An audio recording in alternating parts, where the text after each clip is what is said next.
नमस्कार. राजेश रेसिपीज मध्ये मी तुम्हाला आज एक शाही तुकडा नावाचा प्रकार करून दाखवणार आहे.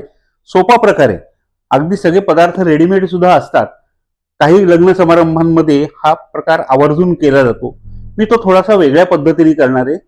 हेल्दी होणार आहे. तो कसा करायचा आणि त्यासाठी साहित्य काय काय आहे ते तुम्हाला आता मी स्टेप बाय स्टेप दाखवतो. शाही तुकडा करताना जे दूध लागतं दाट बासुंदी सारखं घट्ट, तेही पटकन करता येतं. साधारण 1 ते 1.5 कप मी दूध घेतलं इथं. हे गरम केलं आणि त्यामध्ये 3 चमचे मिल्क पावडर घातली. थोडीशी चवीपुरती साखर घातली. फार गोड करायचं नाहीये हे. आणि आता त्यामध्ये वेलची पावडर आणि केशर हे दोन्ही घालणार आहे. दूध बऱ्यापैकी आटलेलं आहे. हे मस्त हलवून ठेवून द्यायचं. केशराचा स्वाद आणि वेलचीचा स्वाद त्यामध्ये पूर्णपणे उतरेल आणि मग हे गार करून ठेवायचं. फ्रीजमध्ये ठेवायचं किंवा रूम टेम्परेचरला सुद्धा तुम्हाला घेतलं तरी छान लागतं. पुढची प्रोसेस काय आहे ती सुद्धा दाखवतो. शाही तुकडा आणि बादशाही तुकडा आपण थोड्या वेगळ्या पद्धतीने करणार आहोत. जनरली हे ब्रेड स्लाइसेस तेलामध्ये किंवा साजूक तुपामध्ये तळून घेतात, पण ते तूप किंवा तेल खूप पितात. म्हणून आपण ते दोन्ही बाजूनी लोणी लावून छानपैकी गोल्डन ब्राऊन करून घेणार आहोत. टोस्टचा इफेक्टही मिळतो आणि जास्त तुपकटही होत आहेत, तुपकट होत नाहीत. तर हे ओव्हनमध्ये 130 डिग्रीवर साधारण 10 ते 12 मिनिटं छान गोल्डन ब्राऊन रोस्ट करून घेऊया. स्लाइसचा साईज लहानच आहे त्यामुळे मी तो स्क्वेअर्स मध्ये ठेवलाय.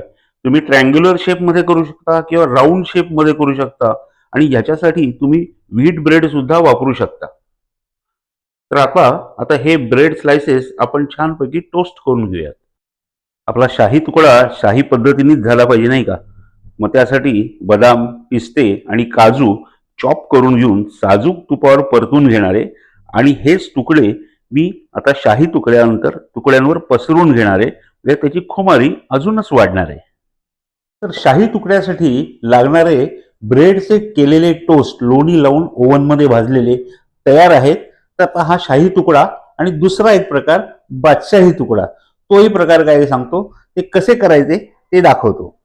आता आपले हे लोण्यावर भाजून घेतलेले टोस्ट तयार आहेत.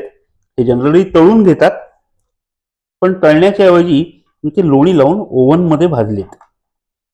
ही अशी रबडी करायची छान, त्याच्यावर स्प्रेड करायची आणि क्वांटिटी व्यवस्थित घालायची. आणि ती त्याच्यावर बसली पाहिजे असं काही नाही. दाट आहे ती. ही रबडी आहे. त्याच्यावर हे आता ड्रायफ्रुट्स जे आपण रोस्ट केले तुपावर ते घालायचे.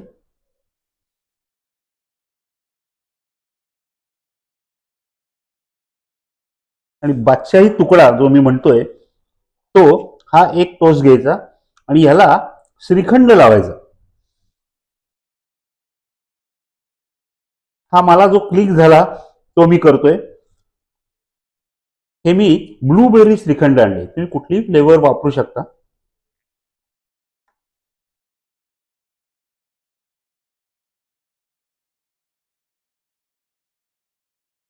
श्रीखंडाच्या 36 ते 40 फ्लेवर्स मिळतात.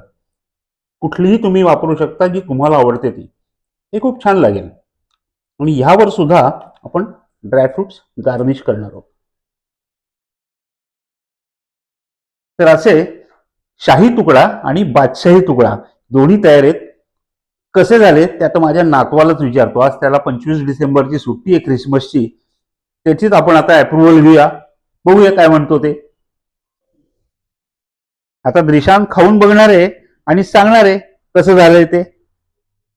बघ टेस्ट बघ कशी आहे ती.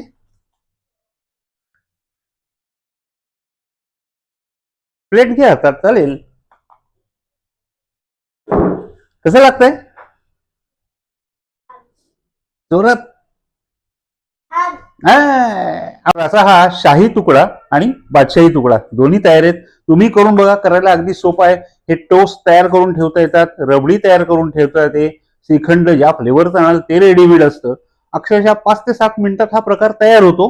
पाहुण्यांसाठी करायचं असेल तेव्हा सगळं तयार असलं की करायलाही सोपं. नक्की करून बघा. आवडेल तुम्हाला.